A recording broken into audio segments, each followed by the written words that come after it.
香煎韓式燒烤醬牛仔骨係韓國國民美食，帶甜味及蒜香，牛仔骨鮮嫩惹味，容易做，大人小朋友都愛食，係節慶團聚嘅人氣美食，極度推介。首先請大家訂閱呢一個頻道，分享、點讚同埋按小鈴鐺，就唔會錯過下期美食視頻。材料有牛仔骨1磅半，韓式燒烤醬5.5安士，已經去皮嘅蒜頭大約10粒，切成蒜片。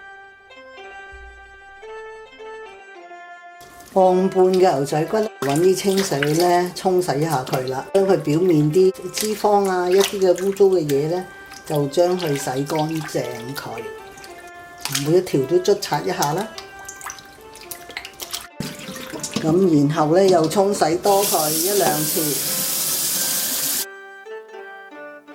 見嗰啲嘅牛仔骨咧仍然係會有啲血水啦，佢嗰個水咧都係會有血水嘅色嘅，咁呢個 OK 嘅。咁我哋咧沖洗咗3次係夠噶啦。咁我哋啲牛仔骨瀝乾水分，大概15分鐘啦。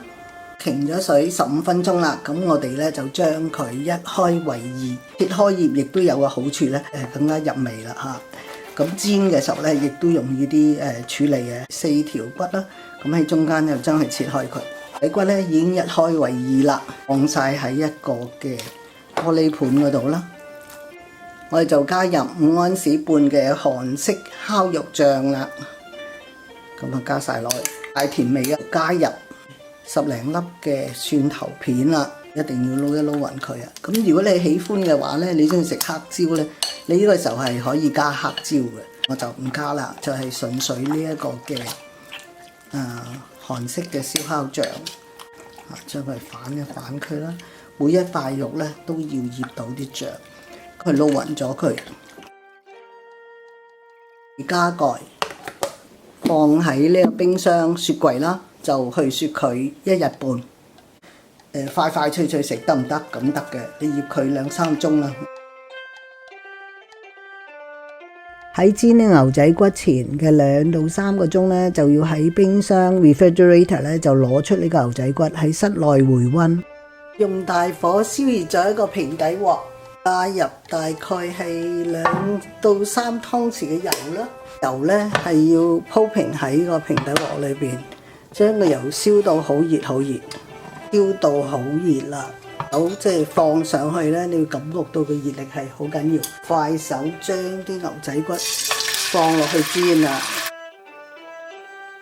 加入呢個牛仔骨嘅時候咧，我哋係唔加入啲蒜片嘅，每一邊咧都煎佢大概分2分鐘。咁呢一個餸啊係好易做嘅，受歡迎嘅一個餸咧，大人細路仔都中意食。可以反到另一邊啦。我哋唔使太耐嘅，因為咧太耐嘅話咧，個牛肉咧太熟咧係唔好食嘅。我哋係用大火咧，將呢一個牛仔骨每一邊咧係煎佢分0鐘咁就夠嘅啦。個汁水咧都係出咗嚟嘅。咁如果你有即係一啲嘅燒烤爐，你其實可以去燒烤佢。又反翻去第一面，輕輕煎一下，咁就煎好噶啦。呢批牛仔骨咧，我哋就可以將佢攞起嚟，油同醬汁我攞起咗，將啲油加翻落去，開翻個大火，燒熱咗啦，咁我又快手將啲牛仔骨放落去啦，又係咁樣煎呢一個牛仔骨啦，將啲大塊嘅咧就放喺中間，細塊嘅咧就放喺側邊。煎完一批嘅時候咧，我係用個鐵網紙咧，係將嗰個鑊咧係抹一抹乾淨咗佢，再煎第2批嘅。翻到另一邊煎分半鐘，翻到第一面輕輕煎一下。好，咁我又煎好啦，我又可以將佢攞起嚟。煎好咗之後咧，我就將佢閂到係一個中火盤嘅醬料同埋蒜片咧，都放埋落去。呢個蒜片咧輕輕煮一煮熟佢啦，第一鑊嘅醬汁咧亦都將佢放翻落去，用中火煮咗佢2分鐘啦。將醬汁放喺牛仔骨上高，如果喜歡呢，可以用呢個燒烤爐燒，或者用燒烤鑊嚟煎，牛仔骨嘅表面就會較焦脆。香煎韓式燒烤醬牛仔骨就做好咗啦，試食俾大家睇啦。